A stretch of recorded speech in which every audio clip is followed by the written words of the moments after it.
Okay guys, I'm here to make a very low quality video to show you how to do today's project. So we're going to make this pattern of concentric circles and we're going to shade with different value pencils. So I have the same value pencils that you have at school. I have a 6B, a 4B, a 2B, a B, an HB, an H, and a 2H, okay? And they get lightest to darkest. These are the ones that we have at the school. There are other values in between and on either side of this spectrum. HB is the equivalent of a number 2. So in order to construct this circular pattern, we're going to use a ruler. I have given you a 9x9 piece of paper, and we need to find the center point. So we're going to divide 9 in half, which is going to be 4.5, and we're going to make a little hash mark right here in the center of the page. So I'm going to line up my ruler with 0, where visually it looks like I'm at about the midway point. I'm going to use my H pencil for this because I want it to be nice and light, and I'm going to mark perpendicular to the ruler. Then I'm going to turn my paper or my ruler, whichever feels most comfortable, and then I'm going to mark again, and I'm going to make this like little hash mark. That's the center of the paper. Okay.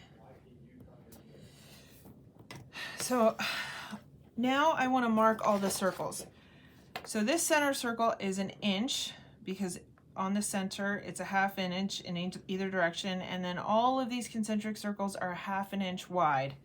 So I can mark this without even moving my ruler. So if I put it at 4.5 inches in the center, I can mark the ½ inch going all the way up. 1, 2, 3, 4, 5, 6, 7. I want to make 6 circles and 1 circle in the middle. So a total of 7 here. And then I'm going to go in the other direction, ½ inch, ½ inch, ½ inch, all the way down to 1.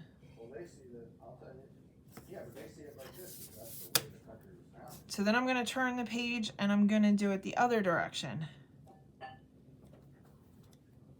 ½ inch all the way. Let's see, 1, 2, 3, 4, 5, 6, 7. I need to go to 7.5 on that side. Oh, no, I need to go to 8 on this side. I have my ruler in the wrong spot. See, low production quality here. Okay, and down to 1 so that I have 1, 2, 3, 4, 5, 6, 7 spaces. Okay, so I have this thing that looks like a sight. Now, I want it to be a circle. So I'm going to do this on the diagonal also. So can you see that you can see my marks going in this direction? Can you see the marks? And marks going in this direction. And I'm just going to keep lining it up with the 4.5 inches and marking every ½ inch. Up to 8 and down to 1. And I'm going to do that 4 times.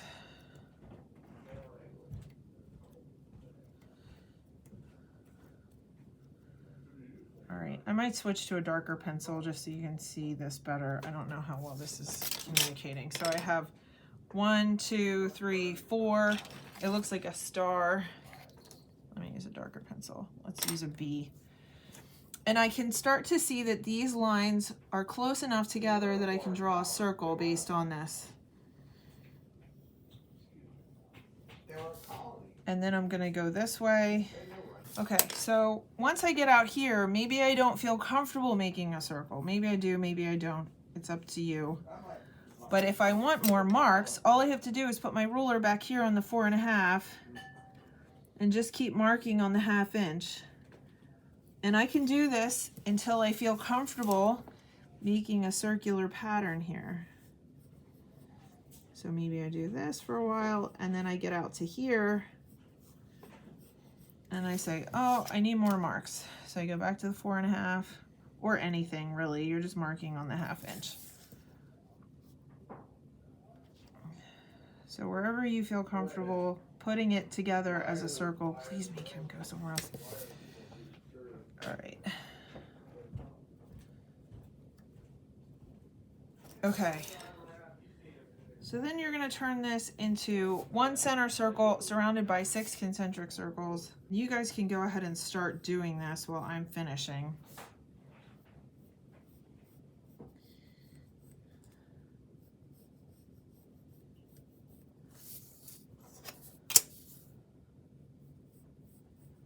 Okay, so I'm going to go all the way around eventually to make the full pattern.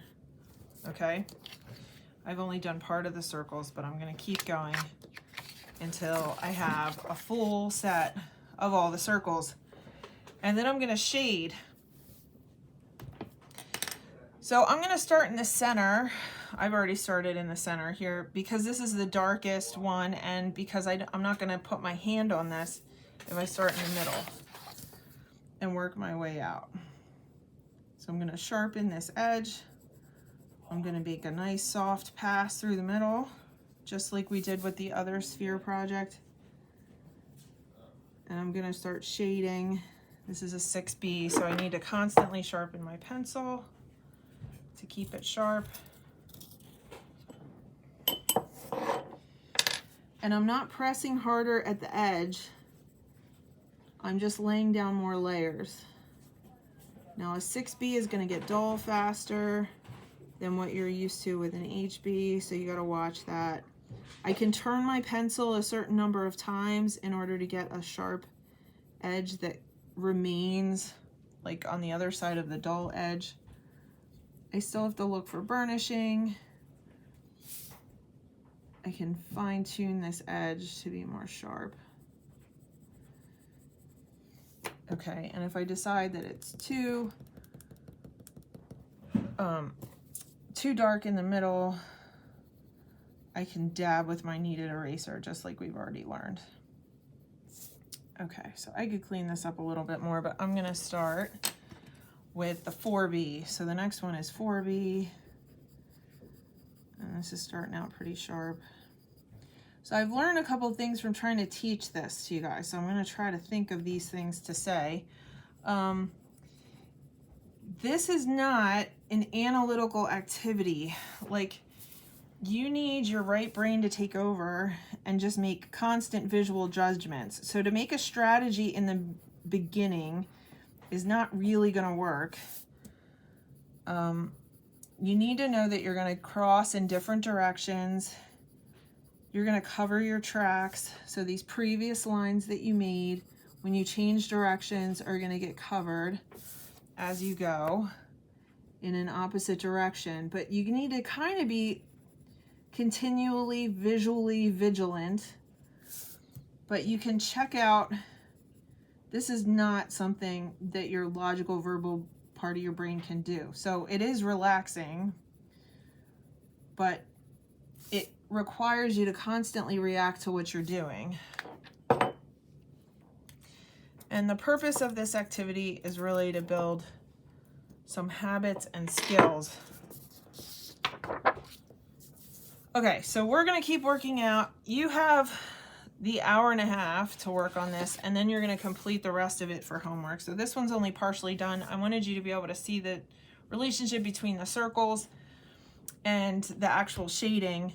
And you're going to shade a gradient from outside to inside. So it goes dark to light inside the circles, but then it's going dark to light in the opposite direction. So that's kind of the pattern that I've come up with. If you really want to color this as if the circle is light in the middle. Uh-oh, now I'm using too much pressure, but if I want to darken it on the sides and make it light in the middle instead of doing a gradient in one direction, that's fine. If you have some kind of pattern that you want to pursue in this, I don't care. Be creative. This isn't really a creative activity. This is a skill building activity. But if you want to choose a different pattern, I'm okay with that. I just want to see a gradient. I want to see dark to light, and you're trying to fade this as carefully as you can so that there's a very slow, smooth transition. Don't rush. Keep your pencil sharp. All the stuff that we talked about last week. And if you need to get up and walk away for a second and come back, that's fine. Or stop or move to a different section. The problem with doing the gradient that's going to be dark in both places in the middle is that it's going to be hard to show the transition here. But if you guys have some idea of something that you want to pursue, or you want to alternate, like this one's light in the middle, but this one's dark in the middle. Oh, I need to switch pencils. Hold on. I was using a 4B, so now I need to go to a 2B. So maybe I want to do dark in the middle and then light on the outside so that it looks like it's concave instead of convex. And I want to alternate that. That would be fine. Please do something cool that you find entertaining and that you feel like you want to craft. It just has to have a soft, continuous gradient, and each of these circles needs to be a different value that creates an overall gradient. And I strongly suggest you do the darkest ones in the middle, because if you do light and then out to dark, you're going to have more smearing.